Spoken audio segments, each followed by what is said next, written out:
अगर मुझसे आप पूछ रहे हैं तो मैं हृदय से ये चाहता हूँ और पहले से भी ये संघर्ष कर रहा हूँ कि कॉमन स्कूल सिस्टम की व्यवस्था पूरे देश में लागू हो जाए, पूरे प्रदेश में, देश में, और समान शिक्षा प्रणाली देश में लागू हो।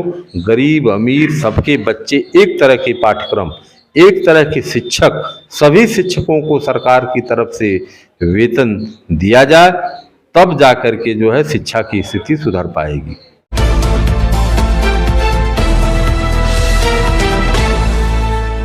अभिवादन स्वीकार कीजिए शमीम जराजपुरी का।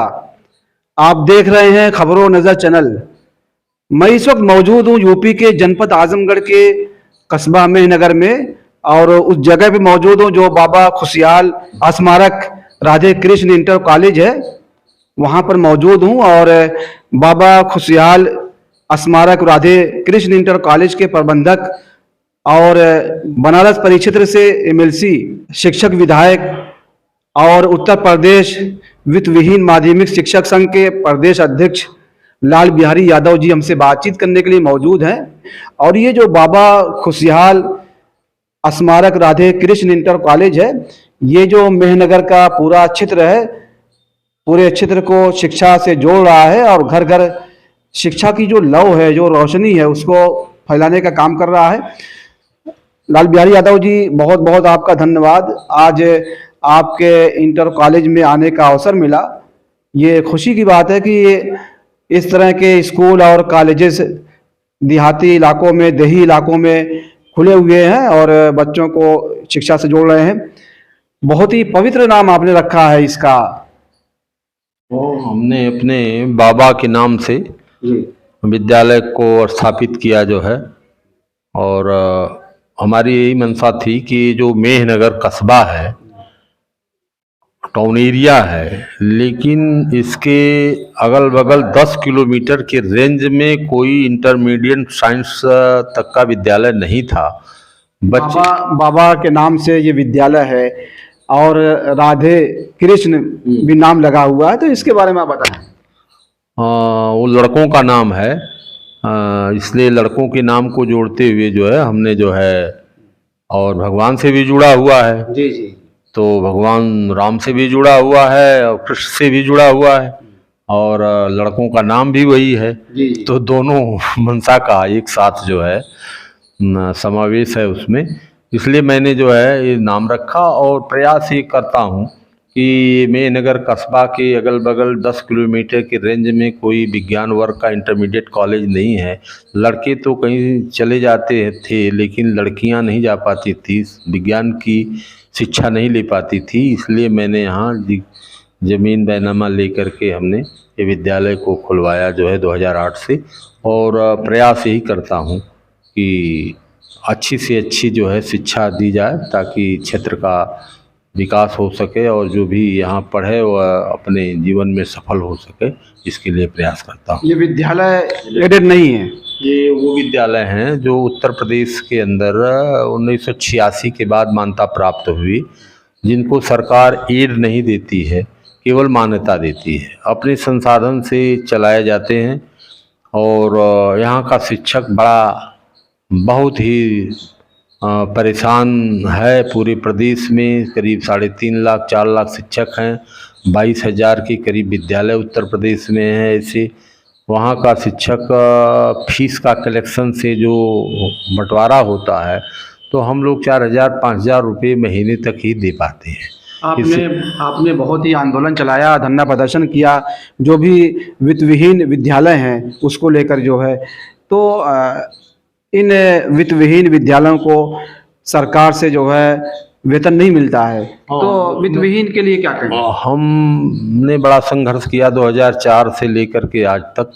आज सदन में भी संघर्ष कर रहे हैं इन्हीं चीज़ों को लेकर। पहले सड़क पर भी करते रहे, तो अब सड़क और सदन दोनों पर करते हैं कि शिक्षा का जो 80% भार वित्तविहीन विद्यालयों के कंधे पर है, और वो मनरेगा के मजदूरों से भी बदतर स्थिति में हैं। सरकार उस पर ध्यान दे। मैं धन्यवाद देना चाहता हूँ माननीय अखिलेश यादव जी को। जब उनकी सरकार थी तो उन्होंने 2 अरब रुपया वित्तविहीन शिक्षकों को मानदेय के रूप में देने की शुरुआत की थी 2016 में। 17 में सरकार जब चली गई तो वर्तमान सरकार भारतीय जनता पार्टी की उसको भी रोक दिया जो है, जबकि और बढ़ाना चाहिए, लेकिन उसको रोक दिया जो है, जिससे शिक्षक इस समय बहुत ही इस महंगाई से त्रस्त है और अपनी ज़िंदगी को किस तरह से व्यतीत कर रहा होगा आप खुद महसूस करिए। जो 3,000 4,000 रुपया महीना पाता है, आज किसी को अगर बुखार हो जाए और वो अगर डॉक्टर के यहाँ चला जाए तो 3-4 हज़ार रुपया पॉकेट में उसके बुखार की दवा के लिए इसलिए होना चाहिए कि पहले सब टेस्ट होंगे, टेस्ट के बाद जो है डॉक्टर की फीस और दवा का मिलाकर के 4-5 हज़ार रुपया हो जाएगा। तो वह अपने पूरे परिवार को कैसे चला रहा है, किस तरह से जिंदा है, यह बहुत सोचने की विषय है। मैंने सदन में इसको कई बार उठाया, लेकिन सरकार ने अभी तक कोई ध्यान नहीं दिया। इन शिक्षकों की सेवा नियमावली तक नहीं बनी, सेवा नियमावली के लिए पहल चल रही है और ये भी हम सरकार में पहल कर रहे हैं कि नहीं, इन शिक्षकों को जीविकोपार्जन के लिए जो है मानदेय की व्यवस्था हो। तो सामान्य कार्य समान वेतन को लेकर क्या प्रतिक्रिया है? हाँ, हम देखिए, समान कार्य पर समान वेतन के लिए सुप्रीम कोर्ट ने भी जो है कई बार आदेश किया और हमारा शिक्षा विभाग ने 10 अगस्त 2001 की एक राजाज्ञा बनाई वित्तविहीन शिक्षकों के लिए। उसमें लिखा कि कुशल श्रमिक से कम पारिश्रमिक इनको न दिया जाए, लेकिन उसको अपने ऊपर नहीं ले रही है। कह रही है कि 18,500 दिया जाए, लेकिन दे प्रबंधक। और प्रबंधक के पास आय का स्रोत नहीं है फीस के अलावा, दे तो कहाँ से दे? फीस का जितना कलेक्शन, मान लीजिए फीस 50,000 रुपया इकट्ठा हुई महीना में और वेतन देना है 80,000, तो अब तो प्रबंधक खुद परेशान है जो है 5,000 4,000 देने में, और उसको कहा जाए 18,500 दो, तो विद्यालय या तो बंद कर दे, या तो विद्यालय बंद कर दे, या तो अपना घर द्वार बेचना शुरू करे। तो घर द्वार बेच करके भी कितना दिन जो है वो दे पाएगा? जबकि भारत के संविधान में शिक्षा, सुरक्षा, चिकित्सा ये मौलिक अधिकार में है और ये कहा गया है संविधान में कि ये शिक्षा का काम सरकार का है। केंद्र की सरकार और प्रदेश की सरकार दोनों ये समवर्ती सूची में है और दोनों सरकारें मिल करके शिक्षा का भार उठावें, लेकिन सरकार इसको बिजनेस पॉइंट ऑफ व्यू से देख रही है कि इससे हमारा कोई फायदा नहीं है। ये शिक्षा फायदे के विषय नहीं है, ये फायदे का विषय वस्तु नहीं है। ये संविधान में दी गई व्यवस्था के अनुसार ये समाज को शिक्षित करने का काम जो है ये सरकारों का होता है, और जो शिक्षा गांव-गांव तक जो है पहुंचाने का काम अगर कोई करता है तो वो वित्तविहीन विद्यालय करते हैं। जो मान्यता प्राप्त विद्यालय हैं वो गाँव में झोपड़ी से शुरू करते हैं और विद्यालय बनवाने तक वो गाँव जहाँ इंटीरियर इलाका है, जहाँ सरकार का ध्यान नहीं है, वहाँ जो है लोग शिक्षा का प्रचार प्रसार कर रहे हैं। आज तक सरकार ने एडेड विद्यालय 4,512 खोल पाया। इतने बड़े प्रदेश में, उत्तर प्रदेश में 75 जिलों में 4,512 विद्यालय एडेड खोल पाए आज तक, और आज तक राजकीय विद्यालय मात्र 570 थे। उसको अपग्रेड करके इन्होंने 2200-2300 किया, लेकिन अपग्रेड विद्यालयों में इनके पास शिक्षकों की संख्या 1-2 है, कहीं 1 कहीं 2, कहीं बाबू नहीं है तो चपरासी नहीं है, झाड़ू लगाने वाला नहीं है, न एडेड विद्यालयों में न तो राजकीय विद्यालयों में। इनकी शिक्षा की व्यवस्था बहुत लचर, बहुत खराब है। तो वित्तविहीन विद्यालय के प्रबंधक, प्रधानाचार्य और शिक्षकों को मैं धन्यवाद देना चाहता हूं, जो समाज की जिम्मेदारी अपने कंधे पर लेकर के आज ढो रहे हैं और व्यथित जिंदगी अपनी व्यतीत करते हुए समाज को शिक्षा, समाज को दिशा और राष्ट्र के निर्माण में लगे हुए हैं। नहीं, अपने कंधों पर तो लिए हुए हैं, लेकिन जो शिक्षक रिटायर हो चुके हैं और उनको पुरानी पेंशन नहीं दी जा रही है, पुरानी पेंशन की बहाली को लेकर जो है बहुत सारे आंदोलन चलाए जा रहे हैं, धरना प्रदर्शन किया जा रहा है, तो इसको लेकर क्या कहना है? और बहुत सारे जो विभाग हैं वहाँ से जो लोग रिटायर हो रहे हैं उनको पेंशन दी जा रही है, लेकिन टीचरों को जो रिटायर हो चुके हैं, जिनको कहा जाता है कि शिक्षक जो है देश को, राष्ट्र को मजबूत कर रहा है, बच्चों के भविष्य को उज्जवल बना रहा है। देखिए, बड़ा दोहरा मापदंड चल रहा है हमारे प्रदेश और देश में। जहाँ तक पुरानी पेंशन की अगर हम बात करें तो यही न्यायपालिका में पुरानी पेंशन है, यही हमारे विधायिका में पुरानी पेंशन है। कार्यपालिका में भी कुछ विभागों में पुरानी पेंशन है, और शिक्षकों और कर्मचारियों को और कुछ विभागों को जो है उससे वंचित रखा गया है। तो पुरानी पेंशन की मांग को लेकर के तमाम आंदोलन, धरना प्रदर्शन हो रहे हैं, और ये देश की सरकार को चाहिए कि पुरानी पेंशन को बहाल कर दे। इसके लिए जो है, जो पूरे देश में जो है आंदोलन हो रहे हैं, जिससे आज स्थिति यह है कि जो एनपीएस है, नई जो है पेंशन की व्यवस्था, न्यू पेंशन स्कीम, इसके तहत 1,000-1,500 रुपया जो है शिक्षक हो, कर्मचारी हो, वह पेंशन पा रहा है, उसका परिवार नहीं चल पाएगा। और पुरानी पेंशन अच्छी स्कीम थी, और उस पेंशन के माध्यम से लोग बुढ़ापे में लाठी के रूप में उसका प्रयोग करते थे, उसी के बदौलत उनके परिवार में उनकी सेवा होती थी, और ये लोग, परिवार के लोग, उनको दीर्घायु के लिए उनकी अच्छी से अच्छी सेवा करते थे कि जब तक ये जिंदा हैं हर महीने हमको 40,000-50,000 रुपया मिल जा रहा है, इससे हमारे परिवार का खर्च चल रहा है। घर जिसके परिवार में कोई नौकरी नहीं करता है, उसी पेंशन की बदौलत परिवार चल रहा है। इस नाते उनकी बड़ी सेवा होती, आज भी होती चली आ रही है, लेकिन इसको सरकार ध्यान नहीं दे रही। सरकार हमेशा जो है वही बिजनेस के पॉइंट ऑफ व्यू से जो है देख रही है। जो है अभी नई पेंशन जो है, नई पेंशन की स्थिति ये बता दूं आप लोगों को कि नई पेंशन का पैसा जो 10% खुद नियोक्ता का है और 14% जो सरकार देती है, उस पैसे का अता पता नहीं कि इन लोगों ने कहाँ जमा कर दिया, किस व्यवसायी को दे दिया, किस पूंजीपति को दे दिया, उसके खाते में पोस्ट ही नहीं है। इसकी बड़ी लड़ाई चल रही है। अभी तो 22 तारीख को बड़ी बैठक हुई थी, केशव प्रसाद मौर्य जो उप मुख्यमंत्री हैं उत्तर प्रदेश के, उनकी अध्यक्षता में बैठक हुई थी, और तीनों मंत्री हमारे थे जो है, और सारे अधिकारी थे सभी विभागों के। इस पर बहुत लंबी चर्चा हुई शिक्षकों की समस्याओं पर, लेकिन शिक्षकों की समस्याओं पर सरकार कभी गंभीर नहीं रही है। बीजेपी की सरकार, एक बहुत लंबा इतिहास मैं आपको बता दूं कि जब बीजेपी की सरकार आई है, शिक्षा के क्षेत्र में कोई भी भला न शिक्षक का किया है न कर्मचारियों का किया है।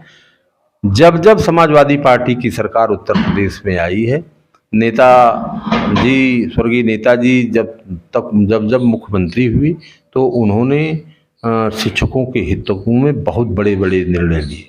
उन्होंने 60 वर्ष से 62 वर्ष रिटायरमेंट की उम्र बढ़ा दिया। उन्होंने जो है पेंशन लेने के लिए, कितना परेशान शिक्षक और कर्मचारी होते थे, उस पेंशन को ट्रेजरी से कर दिया।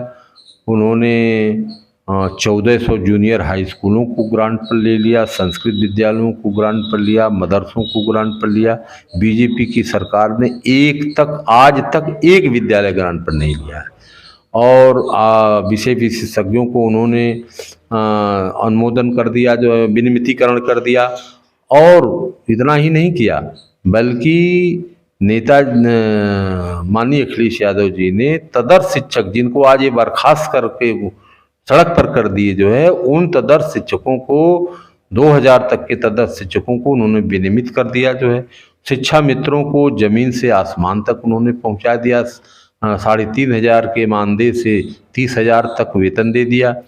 और वित्तविहीन के शिक्षकों के आंसू पोंछने का काम किया। 2 लाख वित्तविहीन शिक्षकों को मानदेय दे दिया। इतना बड़ा काम शिक्षा के क्षेत्र में। और नेताजी ने तो इंटर कॉलेजों को खोलने के लिए सेवित विकास खंड में 20-20 हज़ार रुपया, इंटर कॉलेज और डिग्री कॉलेज खोलने के लिए 40-40 लाख रुपया उन्होंने दिया। और माननीय अखिलेश यादव जी ने बच्चों के उत्साह को बढ़ाने के लिए और टेक्निकल ज्ञान के लिए उन्होंने कंप्यूटर, सबको जो है वो लैपटॉप की व्यवस्था किया। और यह तो आधुनिक शिक्षक आज परेशान इनके ज़माने में है। जो मदरसों में आधुनिक शिक्षक है, जो ये जो विज्ञान और इंग्लिश की शिक्षा देने के लिए वहाँ रखा गया है, उसकी स्थिति यह है कि 2000 हाई स्कूल वाला, 3000 इंटरमीडिएट वाला। बीजेपी सरकार तो कह रही है कि भारत विश्व गुरु बन रहा है, विकसित भारत हो रहा है। और समाजवादी पार्टी कह रही है कि जो ग्रेजुएट, पोस्ट ग्रेजुएट जो युवा हैं, नौजवान, वो बेरोजगार हैं। देखिए, सरकार जो कुछ भी अपने मुंह से कह ले, जितना अपनी पीठ थपथपा ले, शिक्षा के क्षेत्र में यह सरकार जो है बिल्कुल फेलोर है।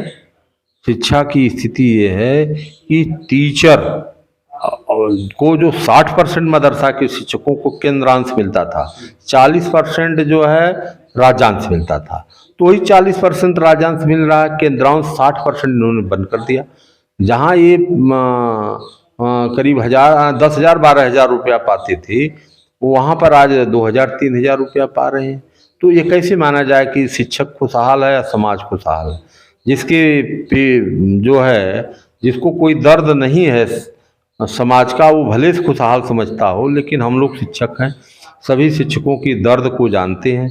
नौजवानों की जो दशा है, दुर्दशा है, आप देख ही रहे हैं कि 4 साल के लिए वो जो है सैनिक में भर्ती हो रही है, उनको पेंशन नहीं दी जा रही है, और तमाम बेरोजगार सड़कों पर घूम रहे हैं। जो है यही बिहार में जो है शिक्षा के क्षेत्र में कितना परिवर्तन किया जा रहा है। शिक्षकों की नियुक्ति, यहाँ भी शिक्षकों की जगह खाली है, नई नियुक्ति की जा रही है, और 2-2.5% प्रदेश की सरकार शिक्षा पर खर्च कर रही है।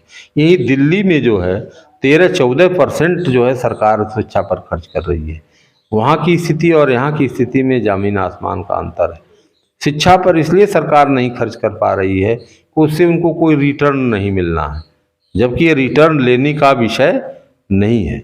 इस पर सरकार को का पैसा जो टैक्स से जनता देती है, तो जनता पर खर्च करना है। सरकार के पास तो कोई कोष है नहीं, अपने घर से कुछ देना नहीं है। सरकार का पैसा टैक्स से जनता द्वारा जो है मिलता है, और जनता पर उसको खर्च करना है जो है।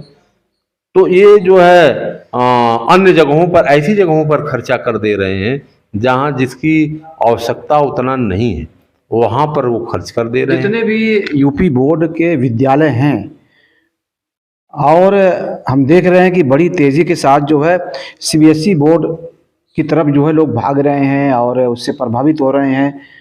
और जो प्राइवेट जो विद्यालय हैं, उनमें जो है बच्चों से एक मोटी रकम ली जाती है, फीस के नाम पर एक अच्छी खासी फीस ली जाती है। तो अगर सरकार जो है, और सरकार की जो शिक्षा नीति है, उस तरफ तवज्जो देते हुए अगर यूपी बोर्ड के जो विद्यालय हैं उनको अगर सही तरीके से चलाए सरकार, और शिक्षकों की जो मांगें हैं वो पूरी करे, तो क्या लग रहा है कि यूपी बोर्ड के तमाम जो विद्यालय हैं उसकी हालत सुधर जाएगी? देखिए, वास्तविक चीज़ मैं आपको बता दूं, शिक्षा को सरकार पूंजीपतियों के हाथ में के हवाले कर दी। हाथ में क्या कर दी? उनके हवाले कर दिया। इसलिए मैं कोई ओरल बात नहीं करता। जो है अभी अब तक जो शिक्षा में इंटरमीडिएट की मान्यता लेने की फीस थी, वो प्राभूत शुल्क जो है 15,000 था, सुरक्षित कोर्स 3,000 था, और 20,000 मान्यता शुल्क था, जिसको 38,000 रुपया सब लगता था। इसको बढ़ा करके 11 लाख कर दिया। जमीन 2,000 वर्ग मीटर लगती थी, उसको बढ़ा करके 6,000 वर्ग मीटर कर दिया। मान्यता अस्थाई मिलती थी, उसको बढ़ाकर उसको जो है अस्थाई कर दिया। हर तीसरे साल नवीनीकरण कराइए। अब विद्यालय आम आदमी नहीं खोल सकता, अब पूंजीपति खोल सकते हैं, और पूंजीपतियों को खोलने की जो छूट सरकार दे रही है। और सबसे बड़ा जो कष्ट का विषय है कि हमारा यूपी बोर्ड एशिया का सबसे बड़ा बोर्ड था। यहाँ मिनिमम 60 लाख बच्चे परीक्षा देते थे, और 60 लाख के करीब 9-11 में रहते थे। 1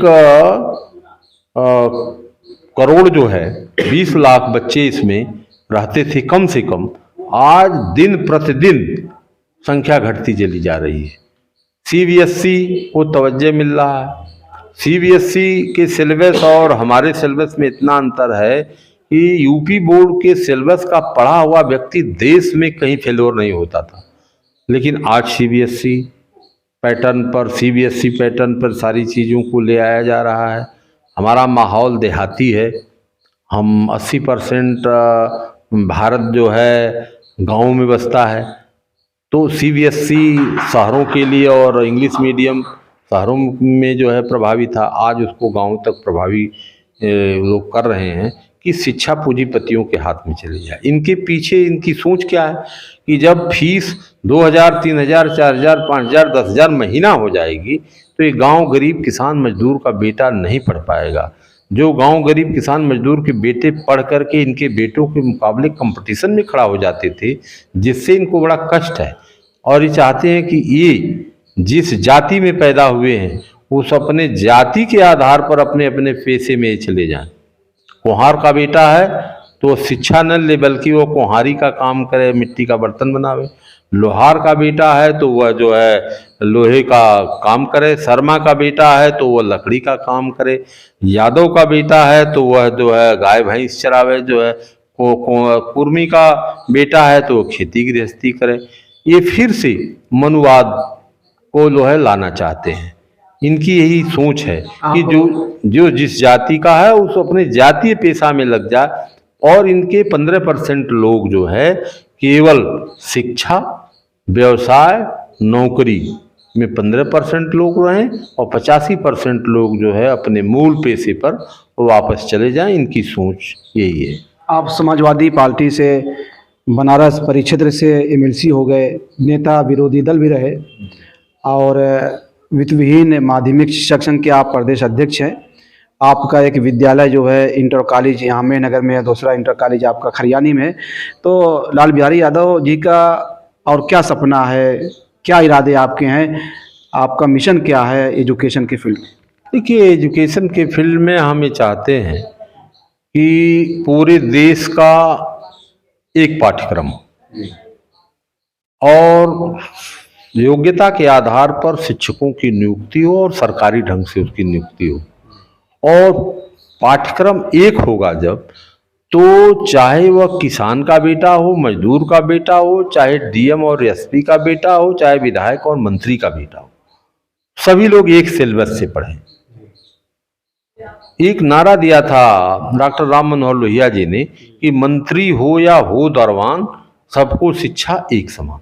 कॉमन स्कूल सिस्टम की व्यवस्था इस देश में लागू हो, समान शिक्षा प्रणाली जिसको हिंदी में कहेंगे, जिससे वो गरीब का बच्चा, अमीर का बच्चा एक तरह का पाठ्यक्रम जब पढ़ेगा तो प्रतियोगी परीक्षाएं जो होंगी उसमें जब सभी के बच्चे सम्मिलित होंगे तो जिसके बेटे के पास टैलेंट होगा वह उसको पास करेगा। आज तो रुपये के आधार पर शिक्षा है।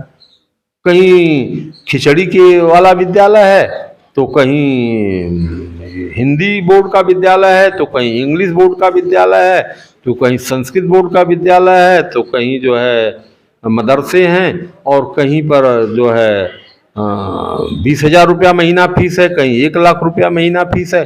तो पैसे के आधार पर शिक्षा जो है में बंटवारा हुआ है। तो यह पूंजीवाद इसमें जो है आ गया है। जिसके पास पैसा होगा उसका बेटा अच्छी शिक्षा ले पाएगा, जिसके पास पैसा नहीं होगा उसका बेटा अच्छी शिक्षा नहीं पाएगा। ये स्थितियां हैं देश की और प्रदेश की स्थिति शिक्षा के क्षेत्र में बहुत भयावह हो चुकी है। अगर मुझसे आप पूछ रहे हैं तो मैं हृदय से ये चाहता हूँ और पहले से भी ये संघर्ष कर रहा हूँ कि कॉमन स्कूल सिस्टम की व्यवस्था पूरे देश में लागू हो जाए, पूरे प्रदेश में, देश में, और समान शिक्षा प्रणाली देश में लागू हो।